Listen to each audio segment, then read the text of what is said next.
अस्सलाम वालेकुम dear students, उम्मीद है आप सब खैरियत से होंगे। हमारा आज का जो लेक्चर है ये बहुत ही इंपॉर्टेंट है सिविल जज एस्पिरेंट्स के लिए। आज के इस लेक्चर के अंदर सेक्शन 156 डिस्कस करने जा रहे हैं। सेक्शन 156 डिस्कस करता है इन्वेस्टिगेशन।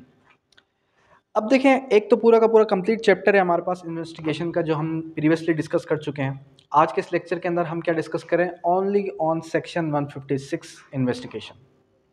अब सेक्शन 156 को जब हमने ओपन किया तो सेक्शन 156 ने ये बताया कि पुलिस ड्यूटी बाउंड हो जाती है एफआईआर लॉन्च होने के बाद। 154 के अंदर एफआईआर हुई और एफआईआर के बाद पुलिस ड्यूटी बाउंड है कि पुलिस क्या करेगी, पुलिस जो है इन्वेस्टिगेट करेगी उस मैटर के ऊपर।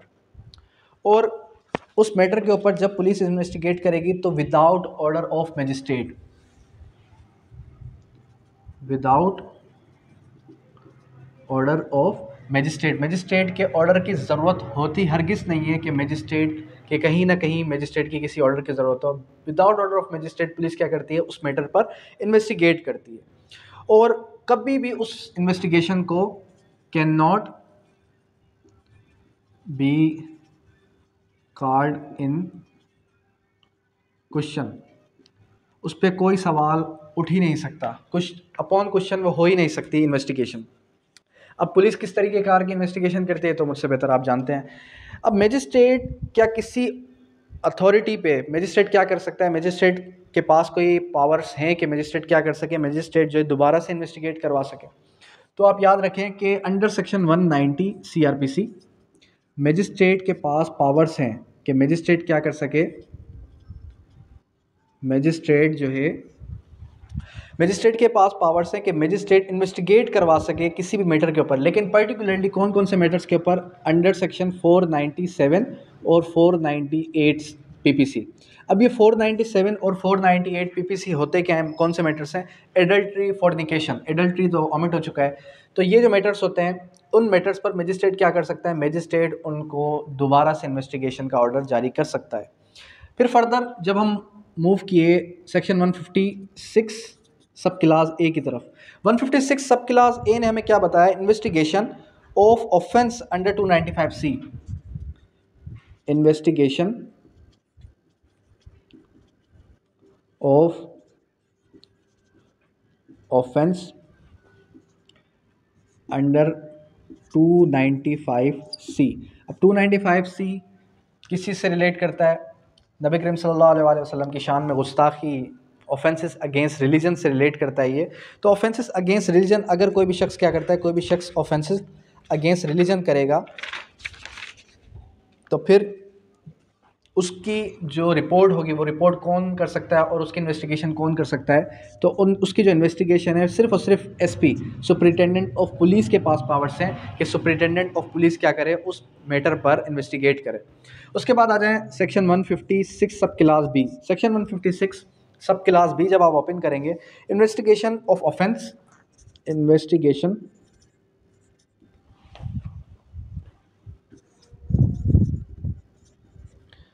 ऑफ वुमेन,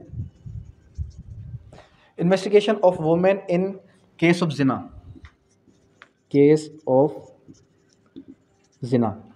जब भी इन्वेस्टिगेट की जाएगी किसी जिना के मैटर में किसी वुमेन की, तो वो भी जब हुदूद के मैटर्स आ जाएंगे तो हुदूद के मैटर्स के अंदर भी कौन उसकी इन्वेस्टिगेशन करेगा? उसकी इन्वेस्टिगेशन करेगा आपका सुपरिटेंडेंट ऑफ पुलिस। फिर आ जाए सेक्शन 156 सब क्लास C। सेक्शन 156 सब क्लास C जब हमने ओपन किया तो उसने हमें बताया रेप केसेस के बारे में और बताया कि जो DNA, डीऑक्साराइबोन्यूक्लिक एसिड, DNA की जो रिपोर्ट होगी वो रिपोर्ट आप कहाँ से करवाएंगे? वो रिपोर्ट सिर्फ और सिर्फ आप लेबॉर्ट्री ऑफ सिंध से करवा सकते हैं और कहीं से नहीं करवा सकते। और ये सिर्फ और सिर्फ एप्लीकेबल है सेक्शन 156 सब क्लास C सिंध के अंदर। अब हैरत की बात यह है कि सिंध के अंदर जो लेबॉर्ट्रीज हैं उसके अंदर किस तरीके का काम हो रहा है कि आप सिर्फ और सिर्फ सिंध की लेबॉर्ट्री से करवा सकते हैं, आउट ऑफ सिंध करवा ही नहीं सकते। तो खैर कहने का मकसद सिंपल इतना है कि रेप के जितने भी मैटर्स हैं तो उसका जो DNA टेस्टिंग है वो कहाँ पर होगी? वो सिर्फ और सिर्फ होगी आपके लेबॉर्ट्री ऑफ सिंध से, आउट ऑफ सिंध आप नहीं करवा सकते।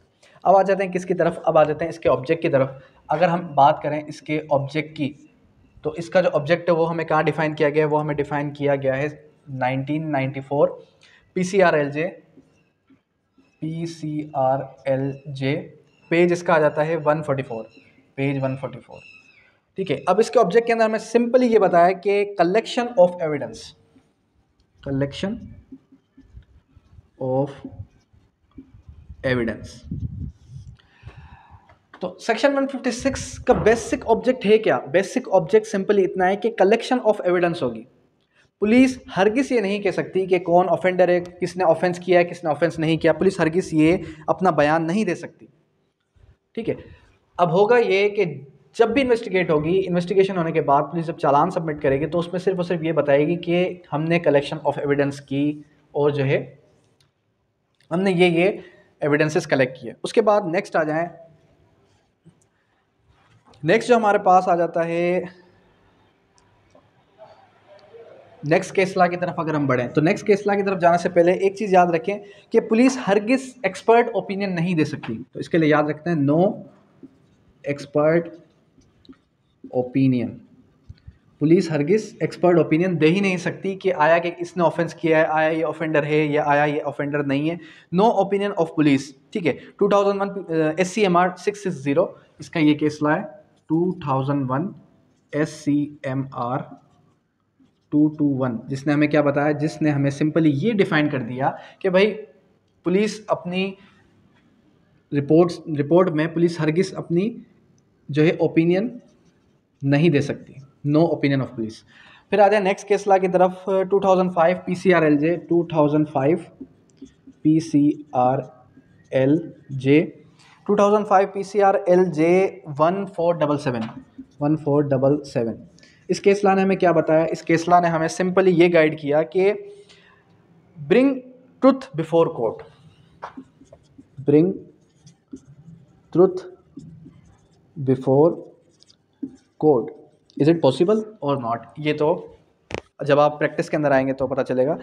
Duty of investigation agency 2005 SCMR PCRLJ 1477 ने क्या बताया? इस केस लॉ ने हमें सिंपल ये बताया कि जो इन्वेस्टिगेशन होगी, इन्वेस्टिगेटिंग अथॉरिटीज़ की, जो हमारे पास इन्वेस्टिगेशन एजेंसी की जो एक्चुअल ड्यूटी है वो क्या है? वो ड्यूटी ये है कि bring truth before court, court के सामने एक्चुअल ट्रुथ, असल हकीकत लेके आना।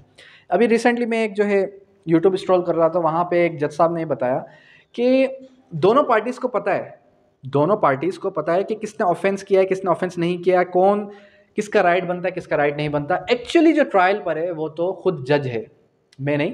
एक्चुअली जो ट्रायल पर है वो खुद जज साहब हैं, पार्टीज ट्रायल पर नहीं होती। तो ये भी हकीकत है, इसमें कोई शक नहीं है। उसके बाद आ जाए री इन्वेस्टिगेशन।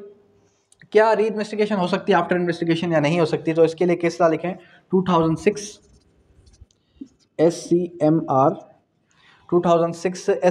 373। क्या किसी मैटर पर री इन्वेस्टिगेशन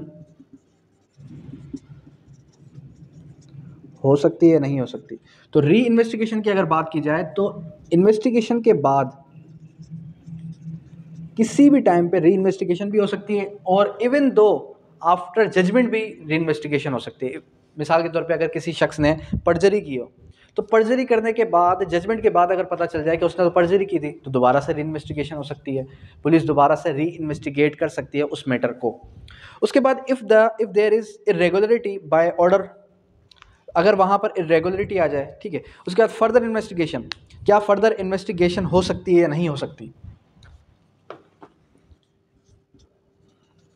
फर्दर इन्वेस्टिगेशन की अगर बात की जाए तो फर्दर इन्वेस्टिगेशन भी हो सकती है।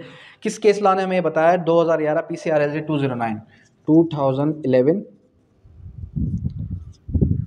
PCRLJ। इस केस लॉ ने हमें क्या बताया कि फर्दर इन्वेस्टिगेशन की अगर बात की जाए तो फर्दर इन्वेस्टिगेशन भी हो सकती है। नो एंड ऑफ इन्वेस्टिगेशन, जब भी पुलिस को लगेगा कि यहाँ पर इन्वेस्टिगेशन होनी चाहिए तो वहाँ पर फर्दर इन्वेस्टिगेशन भी हो सकती है। ठीक है, इसके ऊपर कोई बार नहीं है। ट्रांसफ़र ऑफ IO, क्या IO को आप ट्रांसफ़र करवा सकते हैं, IO को चेंज करवा सकते हैं? तो इसके लिए भी एक केस लॉ लिख लें, PLD 2009-101, PLD 2009 101 पेज 101 इस केस लॉ ने क्या बताया? इस केस लॉ ने ये बताया इन्वेस्टिगेशन ऑफिसर अगर ब्राइब्ड हो चुका है, अगर इन्वेस्टिगेशन ऑफिसर सही तरीके से इन्वेस्टिगेशन प्रॉपरली नहीं कर रहा, तो आपके पास एक राइट है कि आप क्या कर सकते हैं, उस पर प्रॉपर एक्चुअल एलिगेशन लगाने के बाद आप इन्वेस्टिगेटिंग ऑफिसर को चेंज करवा सकते हैं। ठीक है, उसके लिए आप जो है आपको साबित करने की हरगिज़ ज़रूरत नहीं है कि वो ब्राइब्ड है नहीं है, बस आपने सिंपली, अगर आप उससे सेटिस्फाइड नहीं है, आपने आईओ चेंज करवाना है, तो आप आईओ भी चेंज करवा सकते हैं। उसके बाद फिर क्या आ जाता है, इंटरप्शन बाय। अच्छा, अब इसके ऊपर किसी किस्म के इंटरप्शन कोई करे तो पुलिस के पास क्या इख्तियारात हैं, पुलिस के पास क्या इख्तियारात हैं, ये आप मुझसे बेहतर जानते हैं। खैर, पुलिस किस तरीके से इन्वेस्टिगेशन करती है, पुलिस किस तरीके से पार्टीज़ को बुलाती है, पुलिस क्या काम करती है पाकिस्तान की पुलिस, तो इसके ऊपर तो मैं अगर बात करूँगा तो मुझे भी अंदर डाल देंगे जेल के अंदर। कहने का मकसद सिंपल इतना है कि पुलिस इन्वेस्टिगेशन किस तरीके से करती है, दोनों पार्टी से पैसे लेती है, और डेफिनेट सी बात है जो पार्टी ज़्यादा पैसे देगी पुलिस उसके हक़ में बयान रिकॉर्ड करेगी, पुलिस उसके हक़ में, उसके फेवर में जो है इन्वेस्टिगेट करेगी। ठीक है, अब यहाँ तक किसी किस्म की कोई भी क्वेरी, कोई भी क्वेश्चन हो तो आप कर सकते हैं। केस लॉज मैंने इस वजह से समझाया कि जहाँ पर मुझे लगा कि यहाँ पर केस लॉ समझाने की ज़रूरत है, इस वजह से मैंने आपको बैरक वर्डिंग के साथ साथ केस लॉज भी समझा दिए, ऑब्जेक्ट समझा दिए, ऑब्जेक्ट के साथ साथ जो हमारे पास री इन्वेस्टिगेशन की बात है, री इन्वेस्टिगेशन कब हो सकती है वो भी मैंने आपको समझा दिया। और इसी के साथ साथ अगर बात की जाए आपके फ़र्दर इन्वेस्टिगेशन की, तो फ़र्दर इन्वेस्टिगेशन के बारे में भी मैंने आपको यहाँ तक क्लियर करवा दिया। होप सो आपको ये टॉपिक क्लियर हो गया होगा इन्वेस्टिगेशन का। Thank you, that's all.